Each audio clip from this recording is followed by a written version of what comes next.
Professional wrestling is the one true sport. Other sports have their share of intense, dramatic moments, but nothing can compare with professional wrestling.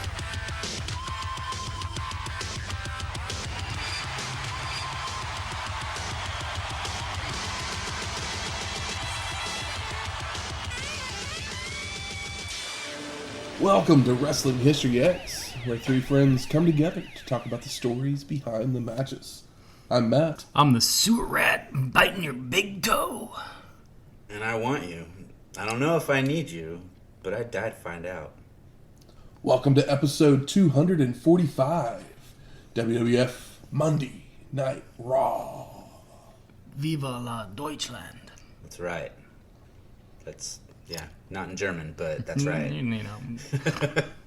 So this is the 199th episode of RAW, produced by the WWF. It would take place on February 26th, 1997, from the Deutschland Hall in Berlin, Germany, with an attendance of 6,373. But the episode would air on March 3rd, 1997, with a TV rating of 1.9. That's a bummer. So if you remember, Nitro last week had a 3.0. Damn. They have a 1.9. Damn. And I will say that this card is pretty stacked. Yes. This feels like a mini pay-per-view almost. This feels like a in your house when it comes to, not to pull back the Iron Curtain, but as far as the amount of wrestling on the show. You're not going to break down the wall? No. I'm only one man. Break the wall down! Wait, we're a few years early. Yeah. Over a decade. But, yeah. This show has a completely different feel in what I think is a good way. Well, spoiler alert on that one. Yeah. I know, that's what I said. But we are in Germany. We are. Berlin, to be specific. Yeah. So, Shane, hast du getan? Was du tust? Ja. That's all I got for you there. Yes, I did do what I do. He said C. Sorry, I was cracking up about that. Yeah, we are in Germany. We're in Berlin. So I did what I do, where I hop on the old interwebs and say, hey, type. What do people in Germany like to eat? He's mimicking in air, typing on a computer. Yes, like you can see me. Like a 4-year-old would hit a keyboard. Or your mother.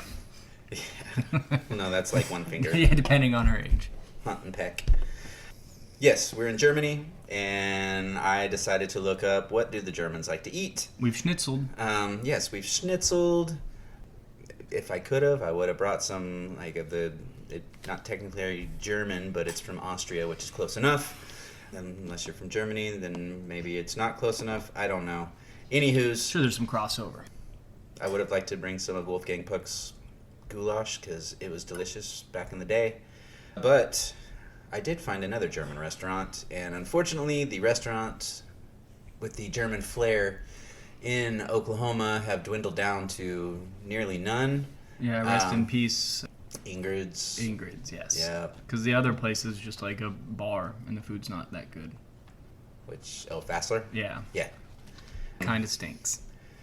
This one, I went to Moore, Oklahoma, and found myself at the Royal Bavarian, which is a German restaurant / beer garden. It's a cute little place. Never been there before. The servers all wear like German, I'm guessing stereotypical German style, old style dresses with like the little puffy sleeves, and they look like they should be wearing lederhosen, but they're just. Do the guys wear puffy shirts? Funny enough, I did not see any guys working. So they're either in the kitchen or it's just the guy that runs the place is the only guy that works there and he hires only girls. I don't know.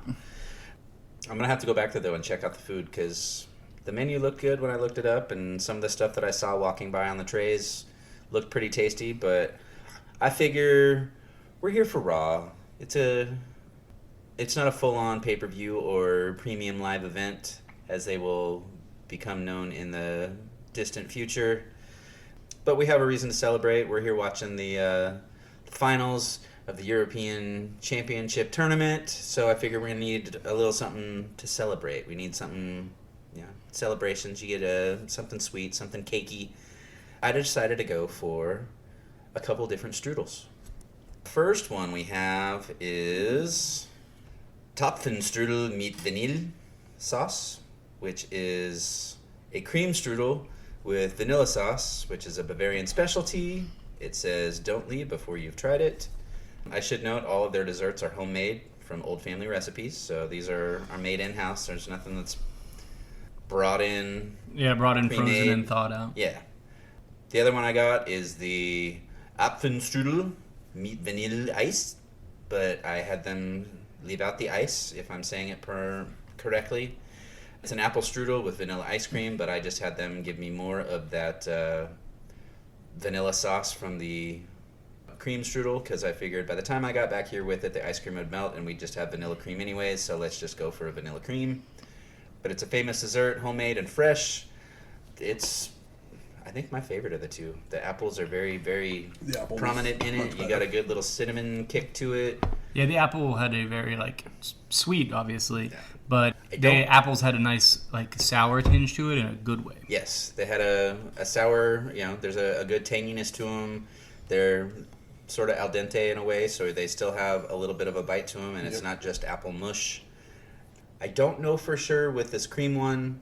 I popped it in the microwave because I didn't really open the box. I just thought it's a strudel, so we need to heat it up. And then I noticed all the actual cream layers that are in there, so I don't know if that one is technically served cold, but it wasn't bad warm. But yeah, the apple flavor on the apple one is, I think, my favorite for sure. But they've got some other, dessert-wise anyways, they've got the... Fuck this all up. It's sad because I'm half German, but I never took German. I took Spanish, so I should have said C. We have one that's a deep-fried apples with cinnamon, sugar, and vanilla ice cream.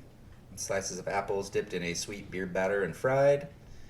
You've got the Deutscher Kissenkaken Mixer Sauce Herbal, which is... You're destroying our German listeners' eardrums right now. I'm sorry. Don't hate me. But yeah, it's a German cheesecake with a sauce of your choice, either chocolate, raspberry, or caramel. They've got a Bavarian chocolate bread pudding with an orange caramel sauce, or they have vanilla ice cream with hot raspberries topped with whipped cream. I think I made the right choice with these two, though. But definitely I have to go back, see what their schnitzels are about, try some of the sausages, try some of their red cabbage, their German potato salad, their sauerkraut. As I'm talking about all that stuff, I'm getting really hungry now. Yeah, you did sweet, now you need savory. Yep. But yeah, I'm going to do what I do since I couldn't really do it last week. I'm going to dip into my bowl of strudel here, bring it up to the microphone, and take a nice little squishy bite. So, see you on the other side. That's right, in German.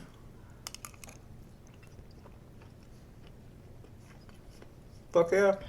I might need to get one of these for the holidays. I wonder if they'll sell me a whole one.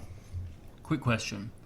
Yeah. There was a chocolate orange dessert on that menu. Mm-hmm. How do you guys feel about the chocolate and orange combination, or just the chocolate orange itself?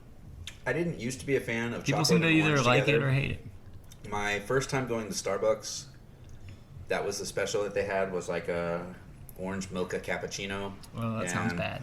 Yeah, it was awful. So I took my first sip of Starbucks and threw it in the trash. Damn. Depends on the chocolate. Yeah. It depends on the chocolate. It depends on how strong they go on the orange. If they use zest, if they use juice, if they reduce the juice. Yeah. Because, I've had, the bread pudding that I brought from Iron Star. It's a double chocolate bread pudding, and they use a Grand Marnier sauce, so it has a little bit of a citrus kick to it, but it's not... it's not like orange. Yeah, it's not orange. How do you feel about the actual, in a foil ball chocolate orange? I haven't had one of those in forever. Yeah, those are great. The chocolate's the right kind of chocolate. Yeah, it's great. I love those things. And see, I haven't had one of those since my taste buds changed in my mid-20s, and I stopped being picky on everything, because that was... You know what we're going to have to do, Shane? We're going to have to find out where those came from. Maybe add them to the list. Very true. While we're talking about it. But, it was just a thought I had. Chocolate Don't let them know. It'll be a surprise. Keep listening. Find out when the chocolate orange shows up. It'll be like our gobbledygooker. Well, something that would happen right around the same time as this Raw, Savage Garden's self-titled debut album would come out the next day. I mean, I really only know the 2 songs, but They're 2 of the biggest songs of the 1997. For sure, but the second single, Truly, Madly, Deeply, when people put that thing on the internet, it's like, what was the number 1 song the month, week you were born, or whatever? When you were 10. When I was 10, number 1 song, Truly, Madly, Deeply. Yep. Because it was in the midst of a 14-week run at that point. Yeah, I mean, there was a bunch of, It was I could have been born it was the most a little played early song or a on little American late. radio in 1997. That's wild. Yeah. But that's why we all know it. I know Savage Garden a lot because I watched the Rosie O'Donnell show back in the day. Oh, yeah. She I was loved a you. She loved her Chicken Cherry Cola. She loved her Chicken Cherry Cola. I loved the Rosie show. I watched it with my grandma. Swoosh ball things that she used to shoot out in the audience. Koosh and her ball. Koosh ball, whatever. They swooshed when they... When they flew. kooshed, yeah. Do you swoosh when you koosh? Did you guys own this CD? I did. Do you remember songs other than those 2? Is it a memorable album? It's a decent album. Okay. Like- But it's not like one that stuck with you. No. Okay. Yeah. Let's Just curious. see what other songs were on that. I mean, just those 2. I mean, they released 8 singles off of this album. So, like, there was probably 12 tracks. So To the Moon and Back was the second one. Break Me, Shake Me, Universe, All Around Me, Santa Monica, and Tears for Pearls. The Or only Tears of Pearls. Okay, maybe I don't remember The any only of those Santa ones. Monica I know is by Everclear. Yeah. I mean, To the Moon and Back. To Moon and Back was probably the second best one, or third best one. You know, after Yeah, that. yeah. It had like this weird intro.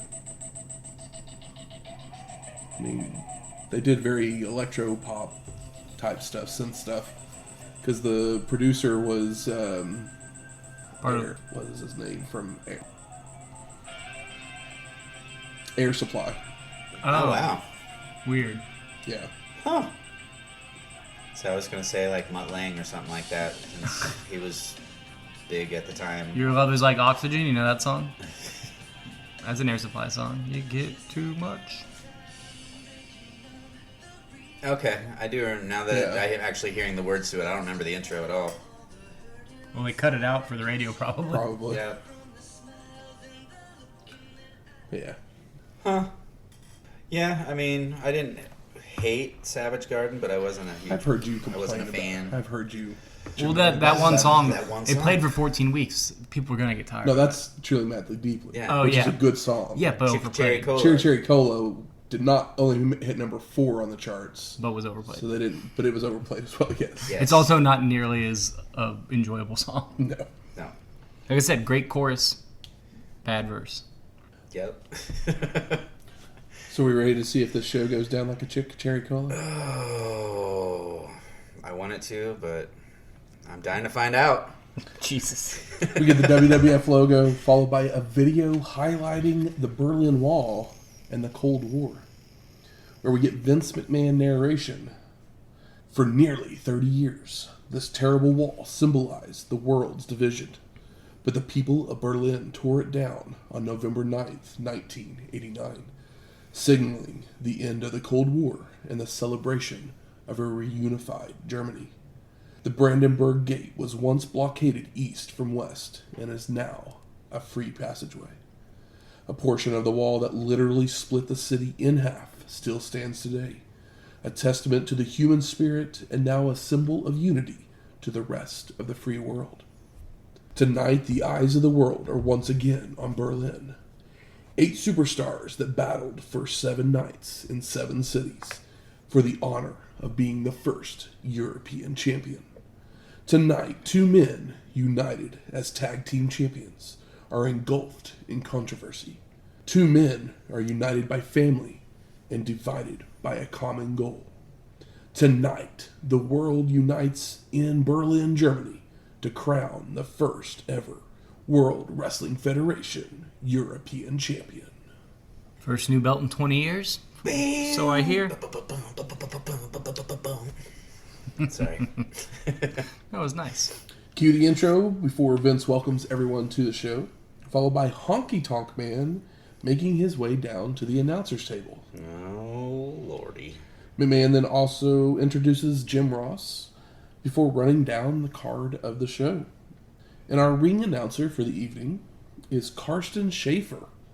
And he is actually a longtime WWF employee, joining the company in 1989, working as a German commentator on pretty much every VHS DVD release that came out until he was released from the company in 2020 after 32 years. That's wild. Damn. He was the longest running employee other than Vince at that time.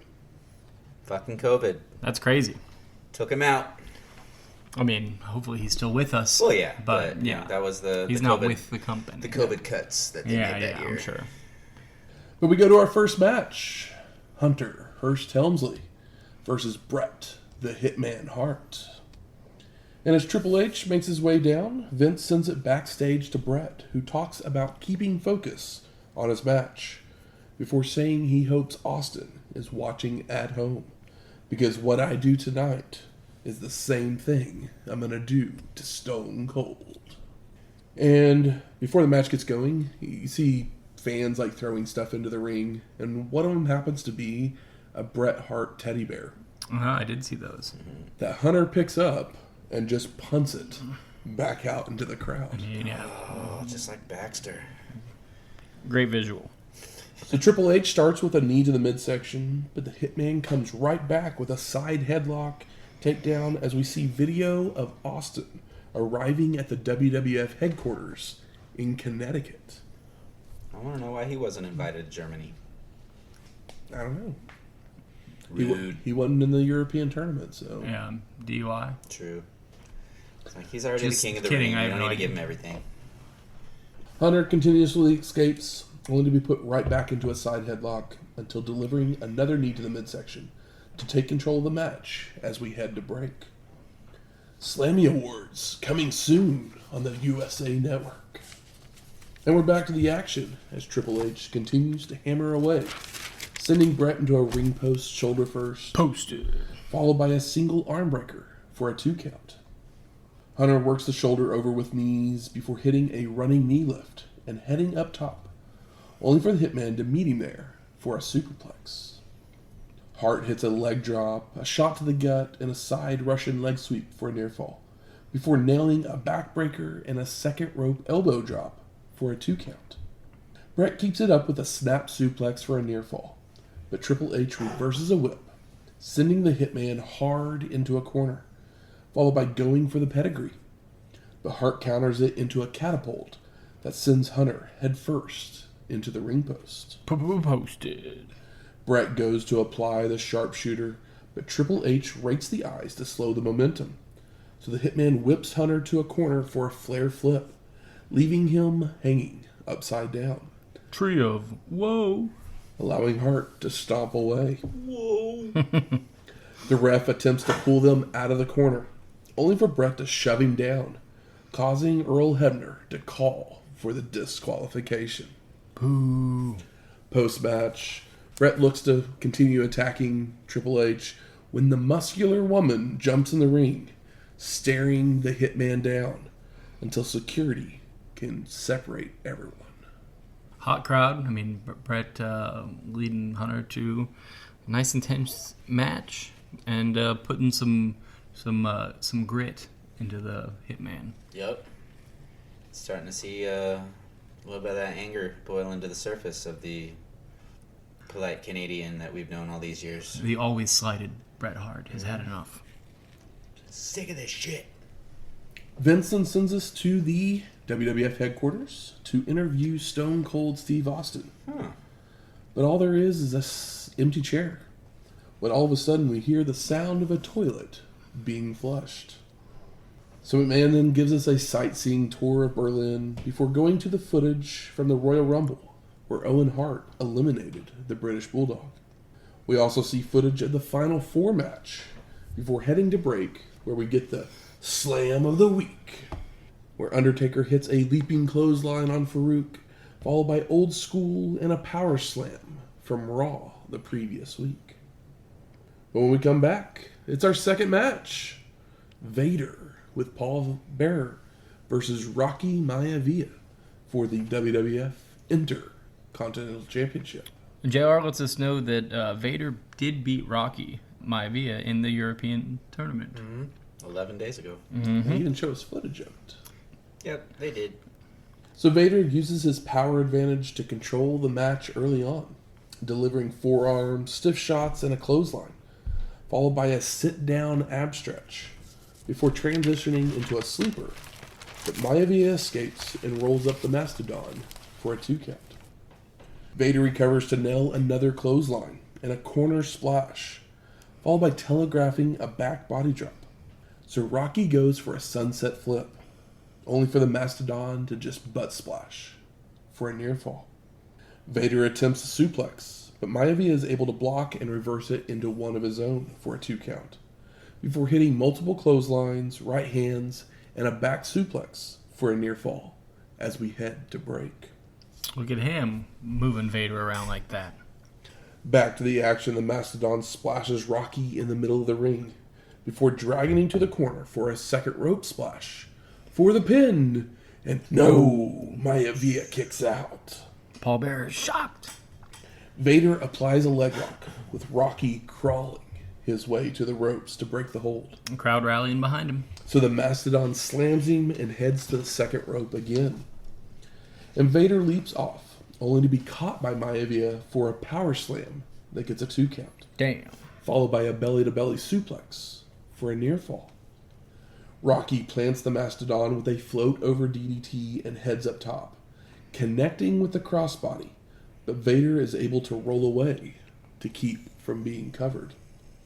Maivia then nails a drop kick that sends the Mastodon over the ropes to the floor, following out to keep up the punishment, when Mankind would arrive to whack Rocky over the head with the urn, causing the ref to call for the disqualification.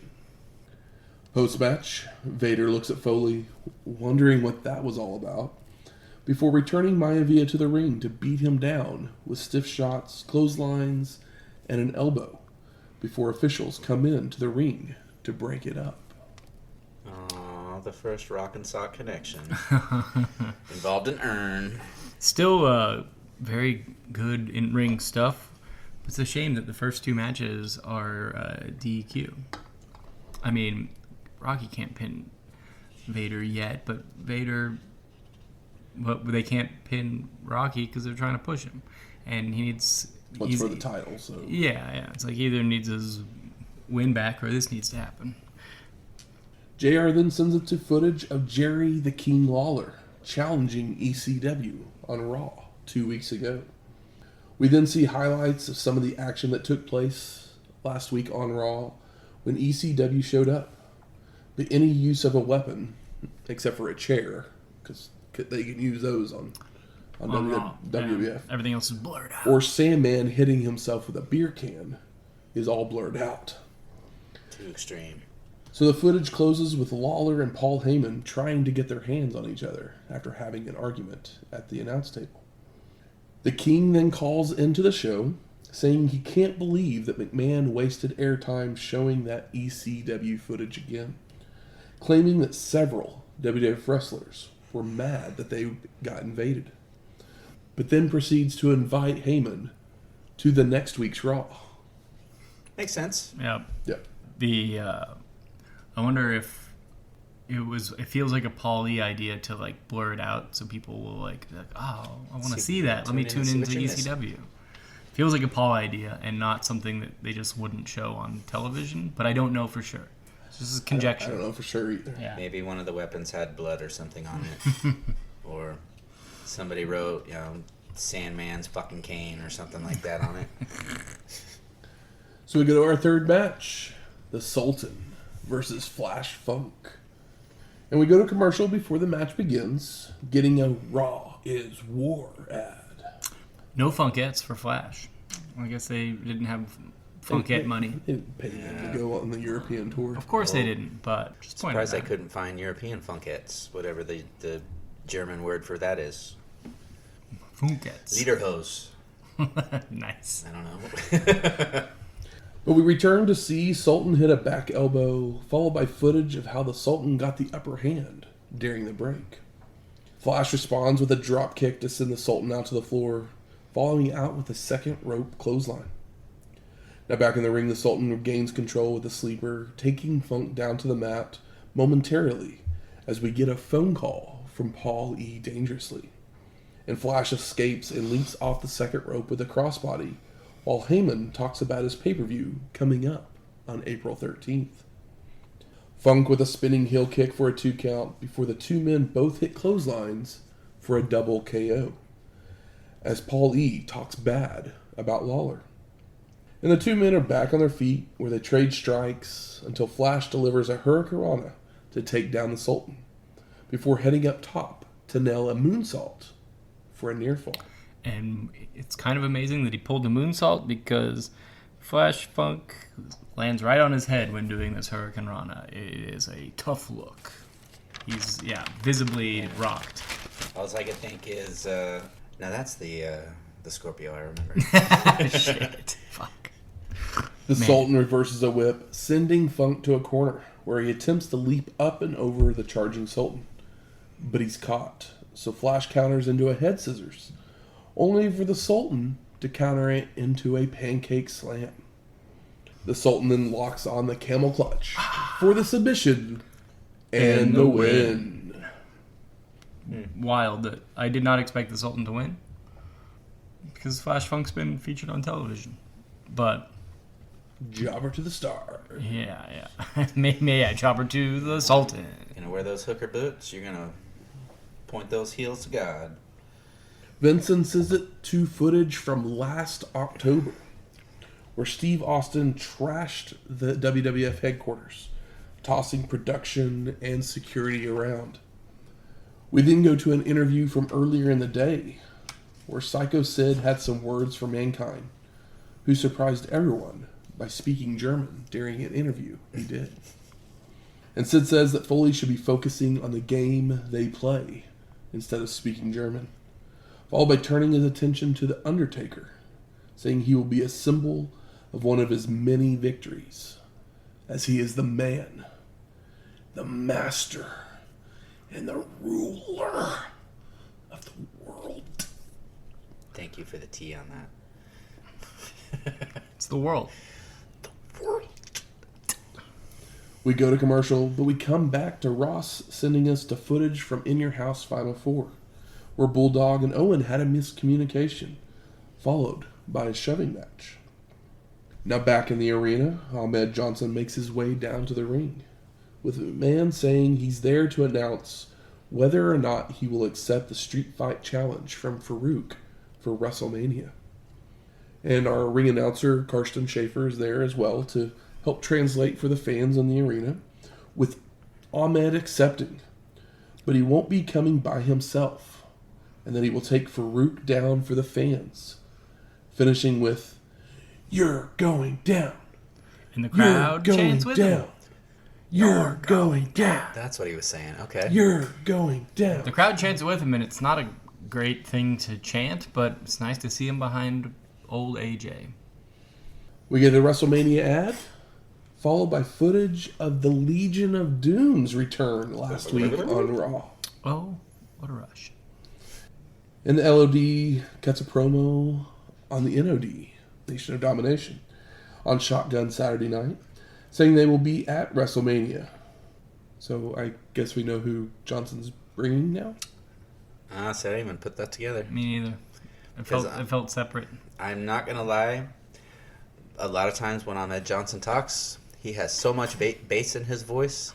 I don't know what the hell he says. What he says. It's just, Really? yeah. Oh, that's funny. I feel like he speaks very clearly, but he does have a low voice. Yeah, that's what it is. Maybe I didn't put it together either until they actually mentioned the Nation of Domination, and then I was like, but wait, Ahmed's fighting Farouk. So if Legion of Doom's going to fight, like, I assume Crush and Savio, but that means Farouk's involved in that too, so, yeah. Why has Crush got to be involved in stuff? We then go to pre-recorded comments from Mankind, where he talks in German before going to a commercial for the Slammy Awards 1997. But we come back to highlights from earlier in the night before we go to our fourth match. Mankind with Paul Bearer versus Sycho Sid for the WWF Championship. And Sid goes right after Foley with a boot to the gut, right hands, and a clothesline, all while still wearing the title. Mankind rolls out to regroup, but Sycho Sid follows out to hit a running big boot, only for Foley to respond with a series of right hands. Attempts a clothesline, which Sid avoids, causing Mankind to hit the ring post. Posted. Back in the ring, Sycho Sid takes advantage with a neck vice, only for Foley to elbow his way free, but Sid then takes Mankind down with an arm breaker. And we cut to split screen to get Steve Austin joining us from the WWF headquarters, where he says he's sick of Bret Hart complaining and whining on television, as Sycho Sid continues to beat down Foley. And back to the action, Sid's being choked by Mankind, where he hits a leg drop and elbow smash across the throat as well. Sycho Sid begins to fire back with clubbing blows across the back before hitting several running stomps to the side of Foley's head.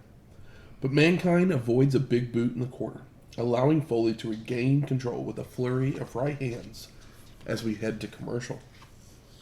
And back to the action, Sid clotheslines Mankind out to the floor, following out to continue the punishment, when Bearer would come over and attempt an earned shot to the back. But Sycho Sid turns in time and starts to stalk after Paul, only for Foley to recover and try to attack from behind, which Sid turns in time to shove Mankind back first into the ring post. Posted. I like that he turns right when Mankind's like within reach of Sid. Just turns and puts his hand straight to the neck. Sycho Sid then drops Foley with a back suplex on the concrete before returning to the ring and dragging Mankind to the apron, only for Sid to be dropped throat first across the top rope, followed by a second rope leg drop for a 2 count. Foley then ducks a clothesline and locks in the mandible claw, taking Sycho Sid down to the mat for several near falls. But he powers his way to his feet, yanking the claw out of his mouth, only for Mankind to get a boot to the gut before dropping Sid with a double-arm DDT for the pin. And no, Sycho Sid kicks out. Foley then applies a sleeper, but Sid backs him into a corner to escape. Tries for a charge in, only for Mankind to get a boot up and reapply the sleeper, even leaping on to Sycho Sid's back, which is escaped with an electric chair drop. Sid continues with hard right hands, continuing into mounted punches, when Bearer gets on the apron, so Sycho Sid grabs him, only to move in time when Foley goes to attack, sending Paul crashing to the floor. Sid then nails a choke slam for a near fall, but Mankind rakes the eyes to regain control momentarily, as he whips Sycho Sid to the ropes, only to telegraph a back body drop, allowing Sid to deliver a powerbomb for the pin and the win. Sid's over. Fans are into it. Vince sends us to footage from Shotgun Saturday Night from 9 days ago, where we see British Bulldog fending off the Nation of Domination. He goes for a suplex of Crush, but Savio Vega would grab the leg, causing Bulldog to crash down, with Crush on top for the loss. And Davey Boy is not happy after the match, even yelling at Clarence Mason to come back to the ring, as he was technically the manager for both groups. He really was. I didn't think about that. Yeah, pretty bizarre. Basically asking him, what side are you on? Then turning to Owen Hart and asking him the same question. Owen tries to calm Bulldog down, but Davey Boy's had enough, so he fires Clarence Mason. As he should. Can't be working both sides. No, especially if you're going to represent the other side better than you represent me. You got them a title match. You gave me a match to defend my title. We go to commercial, getting a WrestleMania 13 ad. But when we return, we get another interview with Steve Austin, showing footage of Stone Cold interfering in the Final Four match and the next night on Raw, where he would cost the Hitman the title. And McMahon just wants to know, what's up with that? Yeah, but Stone Cold has no regrets. Austin responds that when Shawn Michaels got hurt and had the flu, you make sure the whole world knows about it. But at Final Four, he was sick as a dog, and he still competed. Stone Cold then turns his attention to the submission match at WrestleMania with Hart, calling it a bunch of bull. That he might not know a lot of submission moves, but he will beat the hell out of Bret. I ain't got no quit in me. Austin continues by telling Ken Shamrock, who will be the special referee, that there isn't anyone that can make him tap out. Because that's the bottom line, because Stone Cold said so. Wild how much they build up Austin on a show where he is remote from the Titan Tower. But you got to remember, this is a company that built up Austin when he was injured and couldn't wrestle for the better part of a year, and that's what built him to the superstardom that he hit. His little, let's keep him fresh in people's minds by having him do this crazy shit on regular TV. It's not like he's incapable of being compelling. Yes. I mean, it's maybe the thing he's most capable of, especially after the injury. So we go to our fifth match, Owen Hart versus British Bulldog, in the finals for the WWF European Championship. And so the tournament had been completely held on this European tour that they were on, with Owen having defeated Flash Funk and the Hitman, while Davey Boy had gone through Mankind and Vader to reach the finals. Would have loved to see the Bret and Owen match. It ended in a countout. I can believe that. I think Vince even says there was a controversial ending to the match. So we get a feeling out process to start until they lock up in a test of strength. Love it. That sees Bulldog get the advantage, but Hart with a springboard escape into a hip toss, followed by a Hurricanrana attempt, only for Davey Boy to powerbomb Owen down to the mat. Bulldog then catapults Hart over the ropes and to the floor, but he then holds the ropes open for his partner to re-enter the ring. Aw, look at that. We get more back and forth action with arm work shared between the two as we go to commercial. And back to the action, Davey Boy hits a crucifix for a 2 count before going for a vertical suplex that Owen blocks and tries for an enziguri, only for Bulldog to duck and lock in a surfboard. But Hart grabs the ref to escape the hold, only for Davey Boy to be right back on the attack with a snapmare, arm lock, and a monkey flip. Charges at Owen, only to be back body dropped out to the floor. So Hart then holds the ropes to allow his partner to re-enter the ring. One of my favorite moments of this show is Davey Boy, out on the floor, recovering from, just crashing onto the ground. And there's like a middle-aged lady, 40s, 50s maybe, in the front row. What does that mean? She's middle-aged, really? What? She's not. She wasn't like old. She wasn't a white hair. Does that mean I'm middle-aged now? Damn yeah, it. we all are. And she, back then people didn't age as well as we do now. Yeah. And she's on her knees with her hand through the steel and like tapping on Davey Boy, like you got this, man, you got this. And it really warmed my heart to see her. It's a shame that old people don't watch wrestling anymore, or older people, because those old white hair ladies, when you watch old shows that are just losing their mind, is so fucking nice. The two men start running the ropes when Owen does a leapfrog, coming down holding his knee. But it was all a ruse to be able to cheap shot Bulldog in the gut. Cheeky son of a bitch. Starting to work over the leg before attempting a sharpshooter, only for Davey Boy to kick him away. It's too early, brother. And Bulldog starts shoving Hart before his whip is reversed, allowing Owen to charge in with a spinning heel kick. And Hart starts working the back with a backbreaker, tossing Davey Boy into a turnbuckle back first, scoop slam, and a leg drop for a 2 count. Owen goes to a reverse chinlock, but Bulldog elbows his way free, only to be caught with a knee to the gut and kicks that send Davey Boy rolling out to the floor. Now Bulldog returns with a sunset flip for a near fall, but Hart recovers to deliver a clothesline and an elbow for a 2 count, before going to commercial, where we get the WWF Rewind, and we get highlights of the muscular woman coming to the aid of Triple H earlier in the evening. But back to the action, Owen nails an overhead belly-to-belly suplex for a near fall. Ooh, it's great looking. Followed by locking on a camel clutch. But Davey Boy powers his way to his feet, dropping Hart with an electric chair drop. Now Bulldog charges at Owen, only to get a big boot. So Hart then rolls him up with leverage for a 2 count, before hitting a neck breaker and a second rope elbow drop for a near fall. And Owen sets Davey Boy on the top turnbuckle, goes for a superplex, but Bulldog counters in midair to land on top for the pin. And no! Hart kicks out.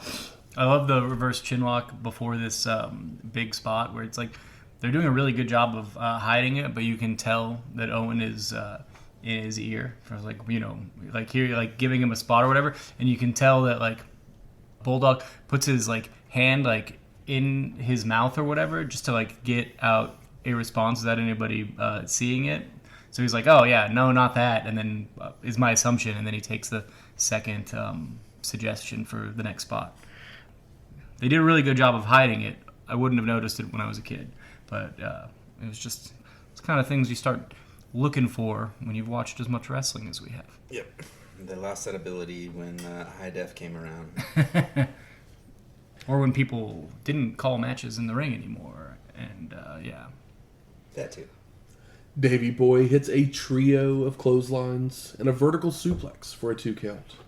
Tosses Owen chest first into a corner before press slamming him rockets first onto the top rope.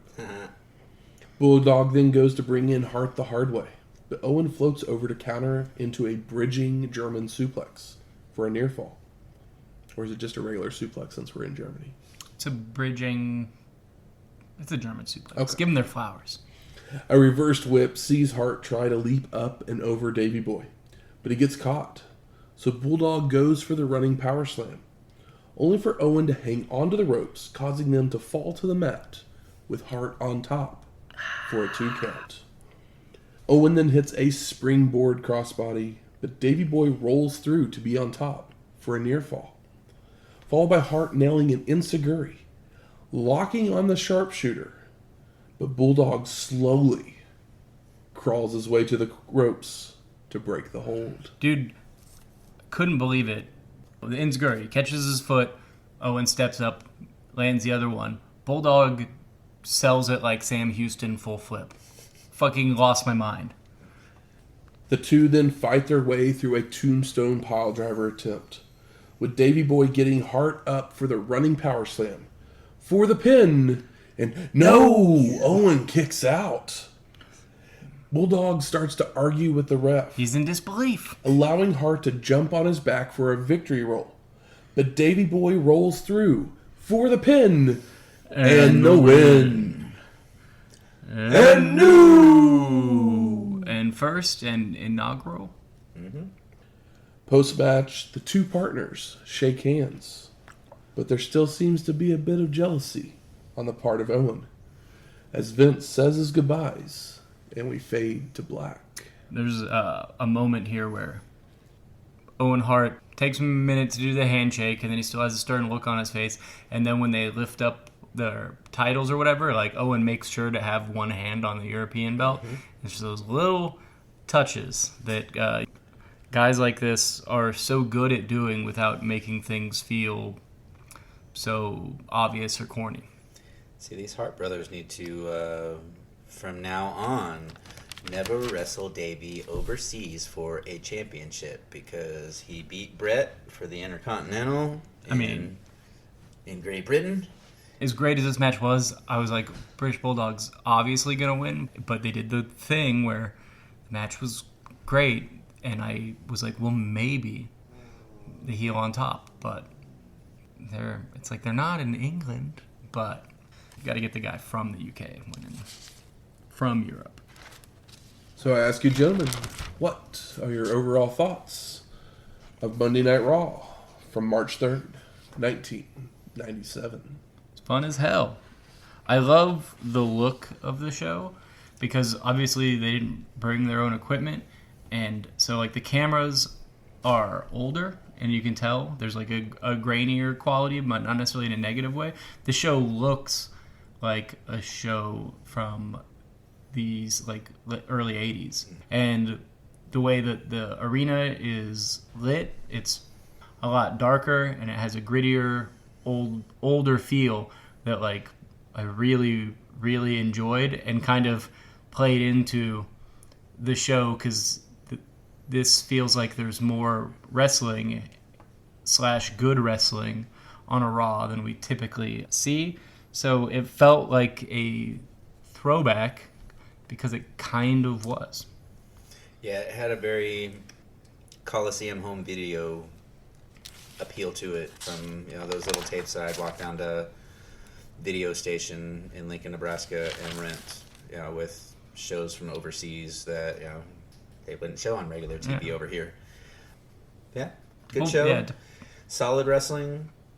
There's only 5 matches, so I'm definitely not mad about that. I enjoyed it. Yeah, mostly start to finish. To pull back the Iron Curtain yet again, on the background as we do this, I've got some old AWA playing on television, and it looks very similar to the show that we watched, and I think that's a good and cool thing. But for reference, that's it has grittier, big fight feel vibe because of it. And in like 2043, there's going to be some whatever they call podcasts and sitting around doing a listen or re-listen podcast of their own, listening to us talk about these shows. Oh yeah, you think so? While they watch Monday Night Raw from Berlin, Germany in the background. Yeah, it's gonna be great. As long as we don't get taken out by a solar flare first. Hey, did you guys know that the WWF could do a capital W wrestling show? When they want to. I know they have the talent to do it. This felt like a house show in a good way, with the occasional storyline thrown in. Definitely worth a watch, if just for the main event, as I do think it is a short list contender. Yeah, it's fantastic. I mean, Owen just has... There's a moment in here where he teases that he hurt his knee or whatever to play possum and take Davey Boy down. And then Owen, healing to the crowd, just like runs in place just to rub it in their face. And it's just like wonderful shit that he's so good at. So smart, so simple, and effective. Yep. Which is my favorite kind of wrestling most of the time. Yep. I enjoyed it. Good. Where's the smart marks at? There. All right. Fuck you. I think it's time we smark it up. So what are some of the best moments of this show? I mean, is Owen the MVP? But I think Bret losing it, similar to Dean Malenko last week, was nice. And Bret Hart, no shade to Dean Malenko, means a lot more in this company than Dean Malenko means in WCW. So, of course, that comes off as more effective. Spoiler, Bret Hart means more to this company than Dean Malenko means more to the company when he's in the company. Yeah, more than Dean Malenko's ever meant to wrestling, which, like I said, no shade to Dean. We are all huge fans, but he never got to the heights of Bret Hart. I enjoyed the Hunter match. It's good to see that strong woman keeping her presence known to the wrestlers. Hopefully one day we'll find out who she is. We have a lot less matches on here, so it's like, well, if I'm going to call like a match the worst one, it would be Sultan / Funk. Yeah. But I didn't hate it. But I think all the other matches are pretty good to great. Are your upper mid card to top of the card guys. I love seeing Sid get cheers, Mick Foley get more boos than I feel like he's gotten in a while. I really enjoyed hearing Mick Foley talk in German. That was fun. I thought it was very funny that they show the Sid interview first, and it references the Mankind one. Yeah. Where it's like, why didn't you swap that around? It doesn't make any sense. Especially like it's like, oh, give him the heel promo first, and then the babyface promo.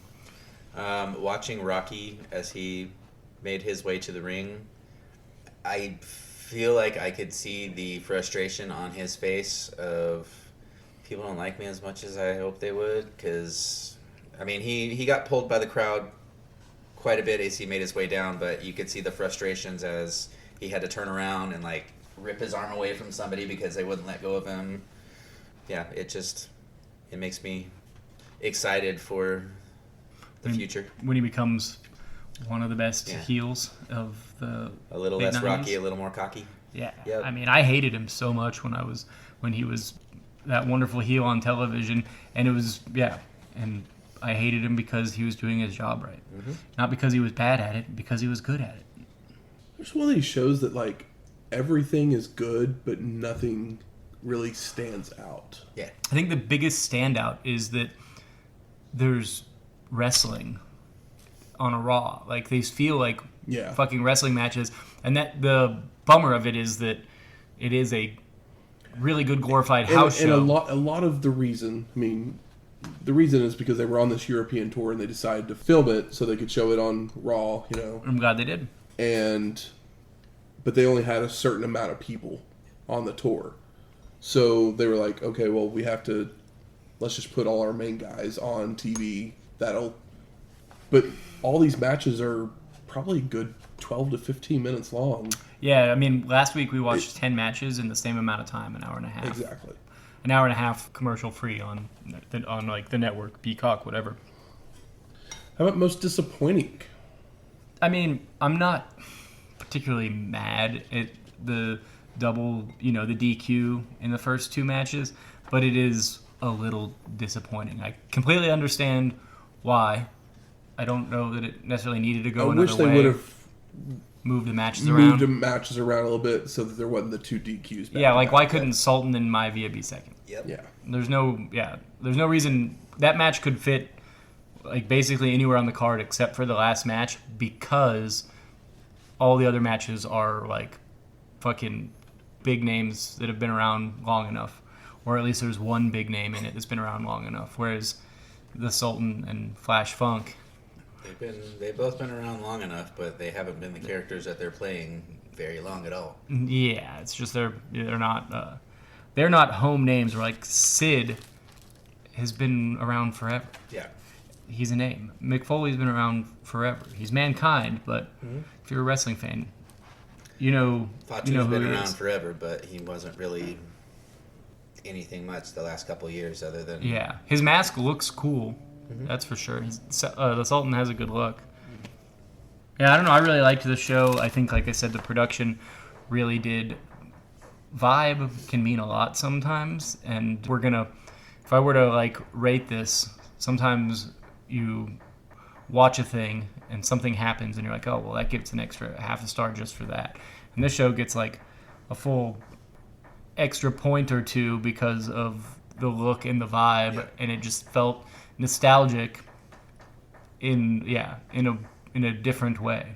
It wasn't trying to do that. It just happened to be that way, and it kind of aligned with the fact that they gave them more time to wrestle.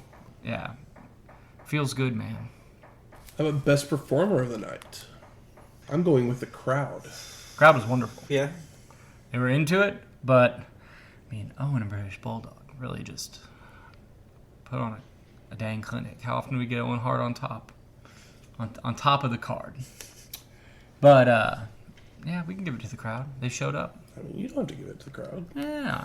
Give it to whoever you want. I was, very, very excited. Yes, Owen and British I'm Bulldog giving it to the lady that tapped on Bulldog's shoe. Like wrestling was real. Because in this show, wrestling felt real. Yep. Even the rules and the DQ stuff felt more like appropriate than it does sometimes. Like the refs felt like they were a little more strict. Unfortunately, every ref is different is the excuse people always give. We all know why they say things like that. Yeah, I'll go with the audience as well. How about most surprising? Legion of Doom is back. Yeah, I guess I forgot And what's funny is that around this time. I found this slightly offensive. Brought LOD back on Shotgun Saturday Night. Well, they brought him back on the Raw, but then they cut a promo on Shotgun Saturday Night. Okay, I thought that their first return was on the Shotgun Saturday Night, and I was like, that's offensive. But it was a great promo.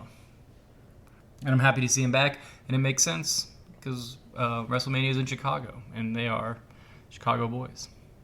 I mean, that might be the biggest surprise, is there weren't really any huge surprise. I guess LOD was a big surprise, though. Yeah. I wasn't expecting them to show up in Berlin. I knew they came back. But, well, they didn't show up in Berlin. They weren't. You know what I mean. But for them just to show up again, didn't know exactly when it happened, but knew it was coming. Yeah, I knew they were coming up in the late 90s, but yeah. And then it's all downhill from here for them. I mean, they really did have their time to shine, and it was a full decade ago, and they did a great job, and were more over than God. So you can't be on top forever. It's a bit of a bummer, but they're not the. They were praised essentially for being green, for just clotheslining people's heads off, and it was awesome. And we still got this tape, so.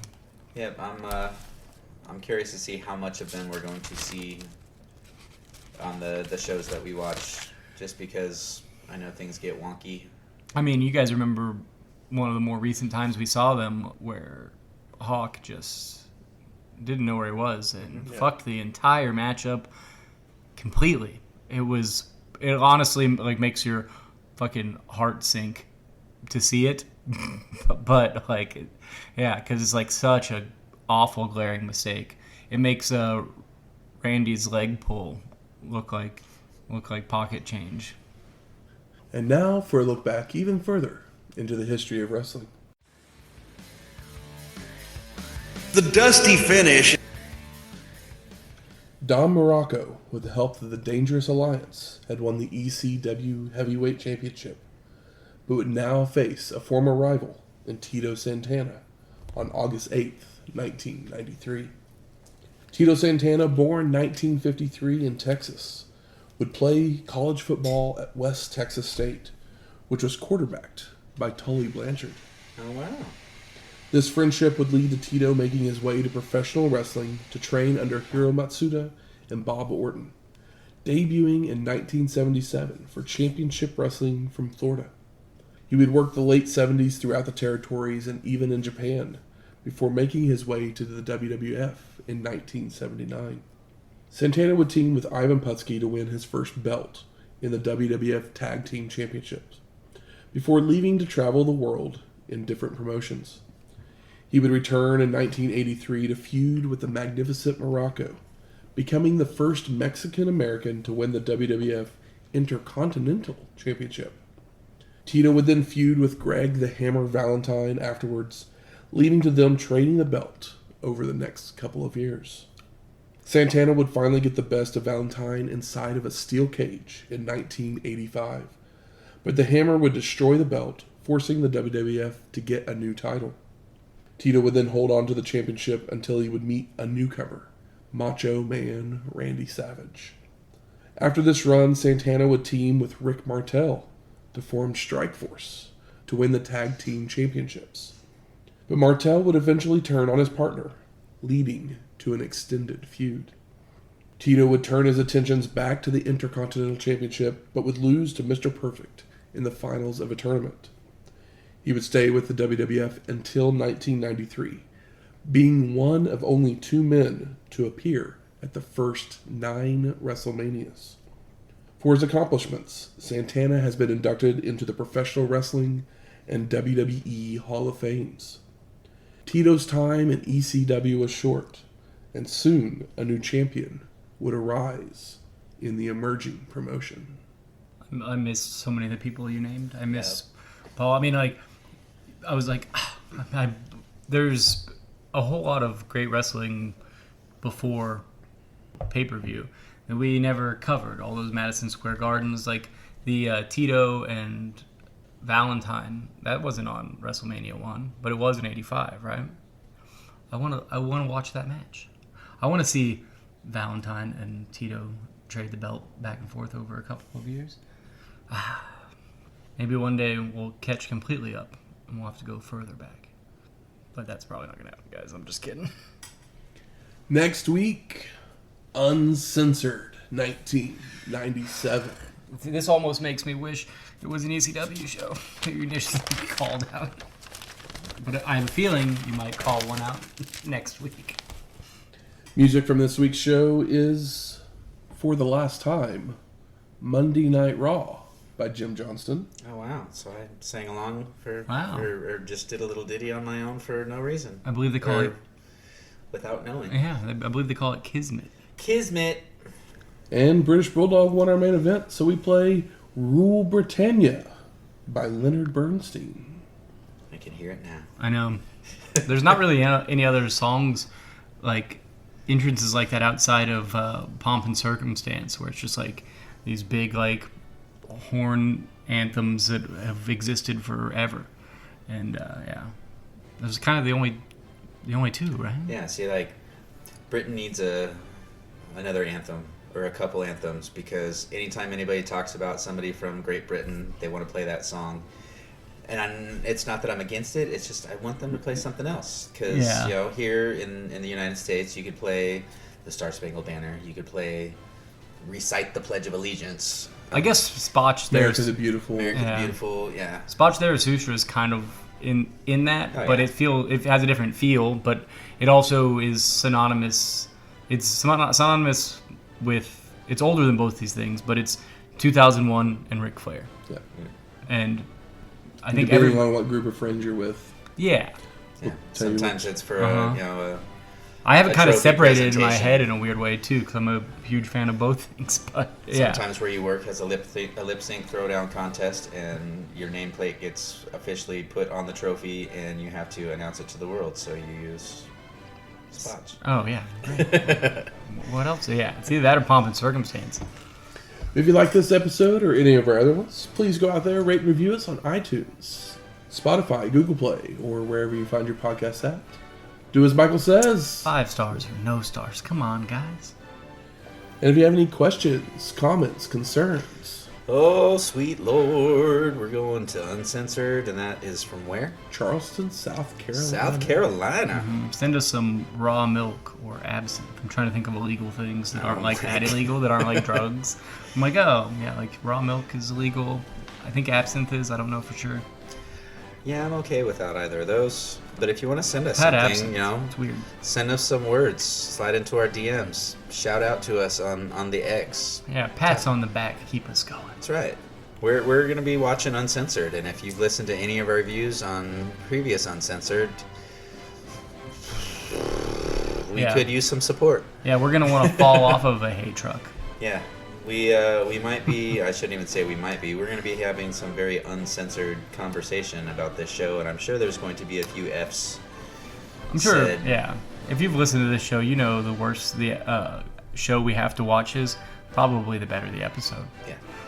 Maybe this is good for you and bad for us. But yeah, shout out. Give us let us know you're listening. Some moral support. We're going to need it. That's right. Be like my friend Steven. I won't say his last name this time. Yeah, we'll probably be bit out. New week, new man. I said his Twitter name. Oh, Is that what it is? I Okay, don't know. okay. I didn't look. But you can send those things to our email at WrestlingHistoryX@gmail.com or find us on X at WrestlingHistoX. That's Wrestling HISTO. X. Where next week we'll be uncensored. Laters.